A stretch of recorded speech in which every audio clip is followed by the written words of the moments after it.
All right, this video is going to be talking about boundaries. At least I think it will be because I have quite a lot on my mind and I have no idea what I'm going to end up talking about. So, what do I mean by boundaries? Well, I think when people mention boundaries and setting boundaries, what comes to mind is the typical sort of stand up for yourself mentality.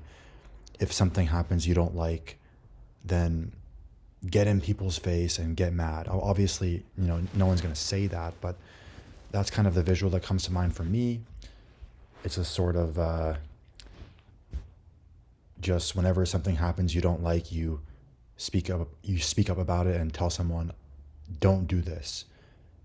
I don't like this. Like sort of putting up walls in ways that are, in my mind, less than efficient. Of course, there's ways to say that and to communicate those kinds of boundaries more elegantly. For some reason, for me, when it comes up, the thought of setting up boundaries, that's just what comes up. The angry, annoyed girlfriend is I guess the easiest example. Not that I've ever had an angry, annoyed girlfriend, but yeah, just that's what comes up for me. And I wanted to talk about this today because historically, I'm just going to close this real quick. Historically, for me, I feel I haven't been great at this.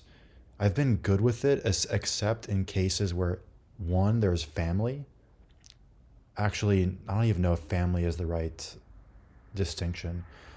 I've been generally good with boundaries my whole life, except for when there's like a personal stake, whether my success at something is at stake, whether my financial situation is at stake, my perceived safety in those cases. And I think that's, understandable.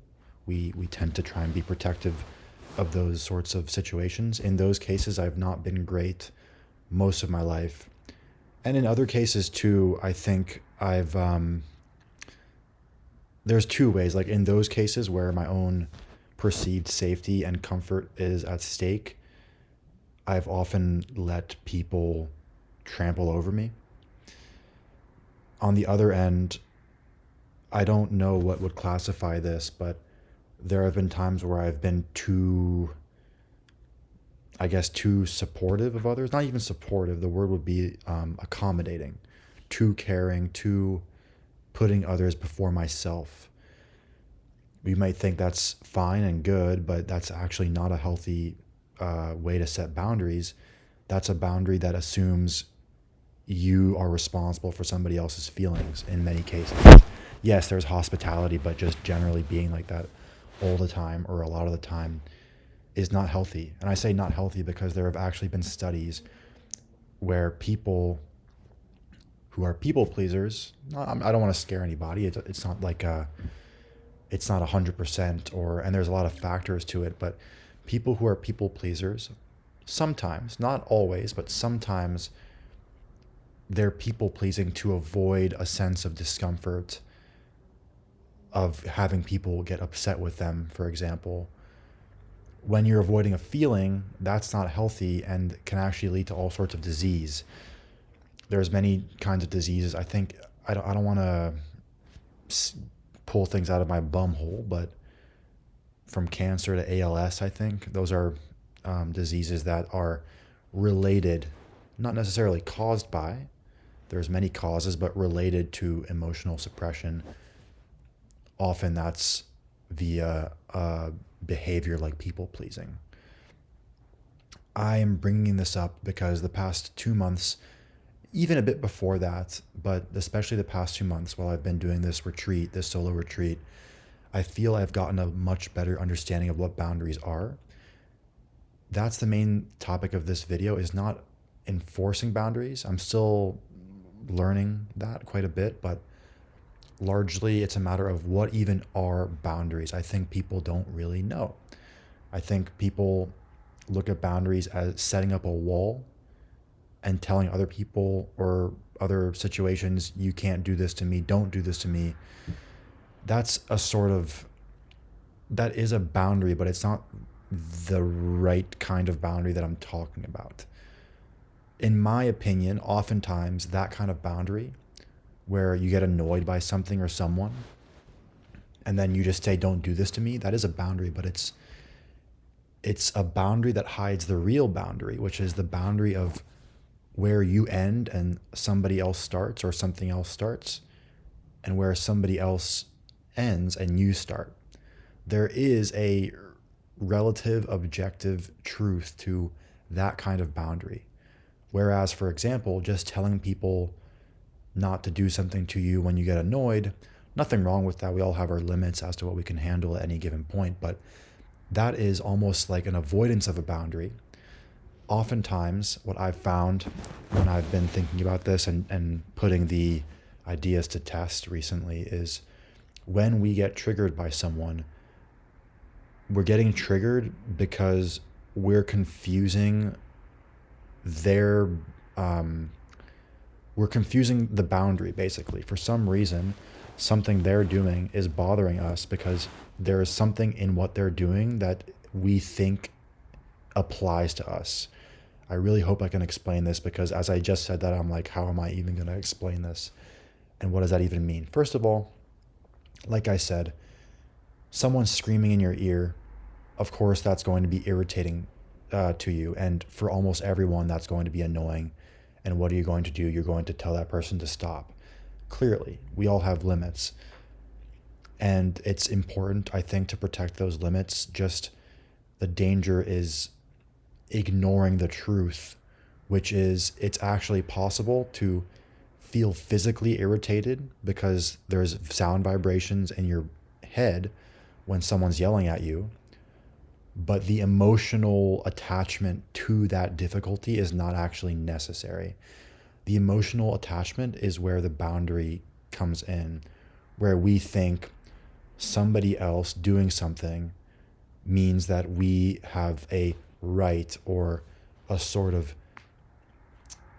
I don't know what the word is, but just this sort of inclination to respond emotionally. It's the emotional response, I think, that I'm thinking about here. Also a mental response, thinking. For example,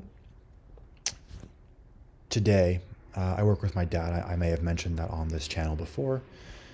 Obviously, working with family, working with parents, this, I think, for many people can be very challenging, very triggering. Parents tend to be some of the people who trigger us most. They're the people who, well, I don't want to go too far into that rabbit hole, but anyway, I work with my dad, and he has taught me a lot about triggers and boundaries because I've noticed these things. This morning, he had said to me, we were talking about my plans, what's on my to-do list, and he had called me to add some more items to that. And without even asking me, at the end of the call, he was like, okay, well, I'm sure you have enough to do today. So I got triggered by that. And that's great, because when you get triggered, in my opinion anyway, my experience is that means there's something that I'm not understanding. There's something that I'm confusing. If somebody else is triggering me, then why are they triggering me?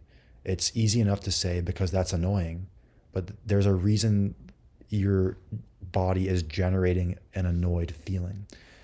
It's because it doesn't want to feel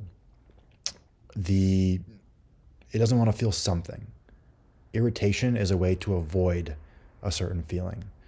In this case, I got triggered by it. It's not the first time that I've gotten triggered by this, but it's the first time I really caught it. And I'm like, oh, this triggered me. I didn't really respond or anything. But what I noticed when I thought about it a little bit is, this is the thing, right? We have a working relationship. I have an expectation to be producing, to be doing work. So when he tells me you should have enough to do today, and that's not entirely true, I would have also appreciated him checking in, but especially recently, that hasn't been entirely true. There's been times where I've just been done with most things, and I would have liked him to know that, hey, actually, I have more room to do work because I want to be productive and stand up to my word and have integrity of just being a good worker. I'm getting paid. I don't want to cheat the person who's paying me.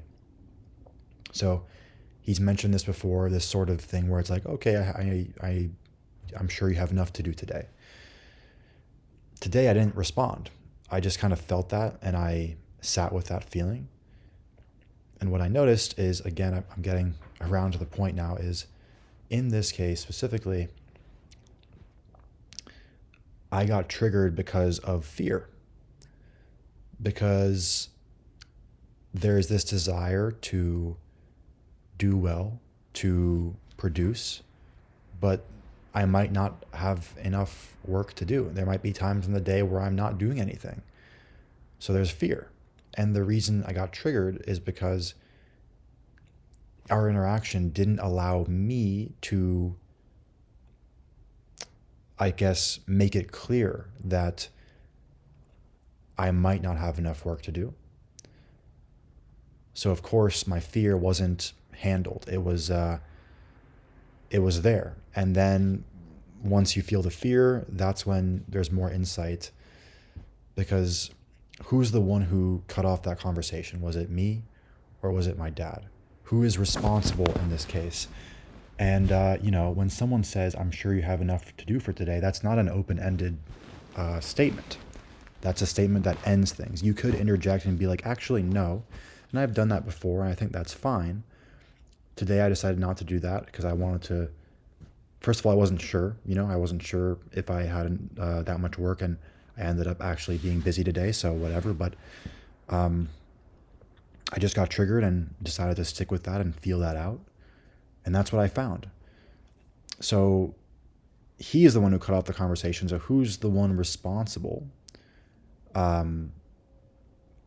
if I don't actually end up having enough work? Well, there's obviously both of us to a degree. Of course, it would be nice if he could be more open-ended and ask me, do you have enough work to do today? Do you need help with anything? Whatever. And then, of course, me, if I'm sure that I don't have enough work to do today, then yes, as an employee, it might be wise to respond. But in this conversation, in this case, what I noticed was, I'm spilling a lot about my dad here. I love you, Dad. You're teaching me a lot of good stuff here, and I want to share it with the world. So here I am.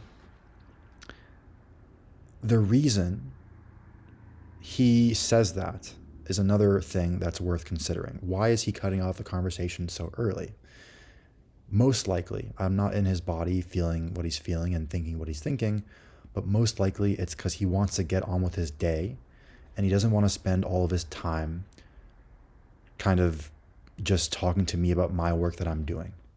I know my dad, so that's my take on him. That's not always the case with someone you're working with who might be behaving in this way towards you, but there's a sense of agitation, of wanting to move on, also there's a sense of fear of not giving enough work to someone, especially your own son, who you employed partly to help yourself and your business, but partly to help him.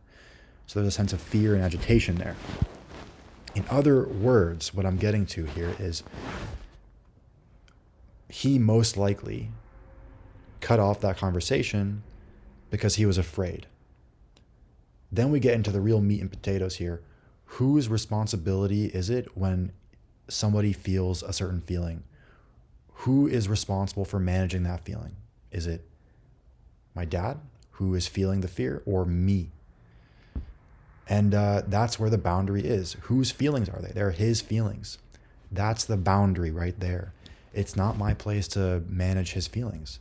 It is my place to be honest, but it's not my place to manage somebody's behavior or reactions based on their own feelings. Again, I'm being theoretical here. I don't know for sure if that's what's being experienced, but just based on context clues and what I know about him and our relationship, that's likely what's happening. So you can see in this case, that's what a boundary is. That's an example of a boundary. His behavior is his behavior based on his internal system. My internal system of getting triggered is my reaction. And there's a reaction because I got that confused. I didn't realize, actually, he's behaving that way because of his own feelings. I'm getting triggered because I feel like I need to manage his feelings, when in reality, those aren't my feelings. So I don't actually need to worry about managing them. Of course, this is not a simple process. It takes, I think, a lot of times catching yourself for the trigger response to unlock, but enough times facing the same trigger and making this realization over and over, that trigger is just going to stop. It's going to get weaker and then it's going to stop. Triggers and feelings in general are based on baseline level beliefs, not beliefs like I believe Michael Jordan is the best player in the world, more like subconscious beliefs. Like there's a subconscious belief that I'm not actively thinking about right now. I am thinking about it now because I'm thinking about it while I'm speaking, but there's a subconscious belief that this couch that I'm sitting on is going to be held up in a way that's not going to collapse, and then the whole house is not going to collapse if it collapses. And there's like a sense of not needing to worry about that. That's what I mean by belief. There's a belief that I'm going to be breathing air constantly. I'm not going to have to worry about air being cut off. That's the kind of belief that I'm talking about. And those kinds of beliefs, the ones that we don't question, are the ones that most often generate feelings, generate triggers. They're the source of triggers. So if you can untangle the belief, which in this case with my dad was the belief that I didn't even realize, but I was trying to manage his reaction from my trigger due to my own fear. It was like a multiple, you can see how the boundaries get kind of, I'm doing this thing with my hands, but the boundaries get mixed up. The boundaries get mixed up like that. Once you realize that, then you can untangle them. And that, you can see at that point, if there's no more trigger in me, there's no need to be like, Dad, don't do this. There's no need. There's no need. So really, triggers are amazing, amazing, amazing, amazing practice to understand where you're mixing up boundaries with somebody or something else. Just keep, the key is, of course, in some cases, it's like the example of somebody screaming in your ear. I don't know if I'd personally want to outlast that, but do your best. In my opinion, I'm not even giving advice or direction here, but if your goal is to avoid feeling uncomfortable, which is anyone's choice, then just set up boundaries the usual way. Of course, there's some things you're not going to be able to avoid. That's why I think in so many stories, fiction and nonfiction, of amazing people, they become amazing because they're kind of forced to be in situations that they're uncomfortable with. And in that process, they often learn how to make that discomfort just neutral. The neutrality is what makes somebody so strong, not a positive feeling or a negative, but the neutrality, being able to be in a situation that other people would otherwise find really uncomfortable. Being neutral there is a superpower. And that's what you can develop with trigger practice and being in uncomfortable situations, being there for long enough so you can understand, wait a second, why am I actually uncomfortable? Now, I don't mean to talk about like extreme situations. For instance, if you're in a war, if you're a civilian in a war, having rockets flown over your head, or soldiers coming in and gunning down people, like that's crazy. I think it's extremely unreasonable to assume that you can just unboundary yourself right there. That's a way more complicated situation. And I haven't been in that situation, so I can't comment on that. I think that's a very difficult, nearly impossible task. But bring it back to the reality that I live in, and that I think most people watching this video hopefully are living in, is that we don't have that sort of life or death confrontation. Generally speaking, it might happen, a couple times in your life where you're on the verge of death or almost died or almost got hit by a car or something, but usually that's not the case, which means the triggers we're feeling are workable. We can sit with them and just understand where they are and then untangle the boundary, which is being misunderstood. That's how you get really strong, which is why I'm so grateful for being able to work with my dad, or at least for now. It's not going to last forever. I even got a new client a couple days ago. I mentioned this, and I'm already noticing spots where I'm getting triggered. I feel like there's a bit of just stuff that I'm not happy with. I don't want to go into too many details, but that's where the gold lies. The gold lies in those uncomfortable situations, because then I can realize, oh, in this case, actually, I don't have to feel this way because I'm just trying to manage his feelings or manage his expectations or whatever it may be. I hear relationships are really, really, really good for this too because your partner knows your buttons. The goal is to get that button pressed as many times. At least my goal is to get my buttons pressed as many times as needed until there's no button left. And then I'm just neutral. Then I can just stand in front of a demon or a dragon and have it screaming at me and me just like tanking it. Not even tanking it, just like just standing there and it having no effect. That's like the ultimate superpower. Constantly untangling from other people. Yes, I think one thing to note is this doesn't mean not to be considerate. You might get to a point where really you anything anyone says or does to you, or at least, increasingly high levels of what people say or do to you might have less and less of an emotional effect on you.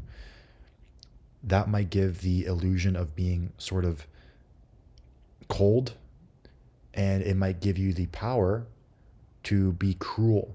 This is, I think, an example of this would be Kenjaku in JJK. He often comes to mind to me, for me, when I think about boundaries and just not giving a crap. Like literally, not just like emotionally not giving a crap, but like actually just not caring. There's that scene where Jogo, the fire curse spirit, like goes like an inch away from his face and like is spouting fire everywhere, super angry, and Kenjaku just like stands there like just staring at him like he doesn't care because he understands boundaries. He understands this dude Jogo's not going to do shit. So that's like the example of strong boundaries, but in Kenjaku's case, he's very cold, detached. He uses people, which is a dark side to letting go of boundaries is you letting go of the typical boundary thing where it's like, I live my life and you live your life. Yeah, dark side is you could use that for harm. And the cure, of course, is just hopefully you remember where you came from, the difficulties you faced in untangling whatever boundary you've untangled and continue to, and just human compassion, which Kenjaku doesn't have. So yeah, one more thing that came to mind when I was saying that is, along with the neutrality thing, if there's emotion when you're setting a boundary, that's a sign that the boundary is entangled. If I'm using another girlfriend example, even though I've never had a girlfriend, so all of you might know by now because I've said it like 20 million times. If your girlfriend is getting mad at you over something trivial, not like, serious, but a trivial matter, or getting annoyed with you, fair enough, you probably live together or whatever, and you got to have some sort of understanding as two human beings living together constantly. But that's a sign of like they don't, or maybe even you do this, right? Not just girlfriends, to all the women out there. Men as well can do this, where they feel irritated and they say, that's enough. I don't want to do this. I want to, leave me alone. I want to go on my own for now. Again, that's just in lack of desire, not a lack of desire. It's avoiding discomfort, which is fine. I'm not saying you always have to feel discomfort at all points in time. Like I mentioned, we're human. We have limits. There's limits to what we can do. But that's just an example of a boundary being blocked, not a boundary there's a boundary being put up with words and like, don't do this. Don't cross that line. But that's not what I'm talking about when I'm talking about boundaries. Like maybe I'm using the wrong word, not boundary. Maybe it's something else, but yeah, that's about it. I'm still learning a lot about boundaries, have been recently, and I'm continuing to with the work that I'm doing internally and hopefully the work that I do with people eventually. I think a girlfriend would be great to teach me boundaries. Yeah, who knows, man? I don't know. I am definitely not an expert with boundaries at all, setting them and understanding them, but I'm enjoying learning, and I can definitely see the benefits in my day-to-day life where things that in the past I was like, I don't want to do this anymore. This is too hard for me. I don't like how they're treating me. Now I can feel the feeling, but it's like, oh, there's irritation there. And over time, it's getting weaker and weaker and weaker. And I've seen this with my dad, and I'm seeing it with other relationships that I have in life. So, in my opinion, just a very valuable skill to understand boundaries, not necessarily boundary setting in the typical way, but just understanding what boundaries are and then detaching from them mentally and emotionally. Yeah. I guess one more point I'll say is like, you'll know someone has really good understanding of boundaries if they don't need to emotionally say, they don't need to add emotion into their request. You might have like right now I have a limit during my retreat where people, I'm not supposed to be touching people. So there was a woman who, when I was starting my retreat, she went up to hug me, and she didn't realize that I had started. So the like when she was getting up to me, I could have been like all emotional and be like, "Oh, I'm on a retreat. You can't touch me right now." Or, which is what I did, which I'm quite proud of myself. She was coming up, and I was just like, "Hey, I'm on a retreat right now." There's no emotion needed. Still a very clean cut boundary. It's I have a guideline. I can't be touching people, but I didn't go all ballistic about it. She was coming up, arms raised, and I was like, "Hey, I'm on a retreat right now." Just calm boundary. She understood. Obviously, felt really bad about it, which is her feeling, not mine to manage. So yeah, that's a 27-minute video. Hopefully that made some sort of sense. I feel like I went back and forth quite a bit, but I was thinking about this for a while. I ran into some boundary situations today, so just wanted to share that. Yeah, thanks for watching.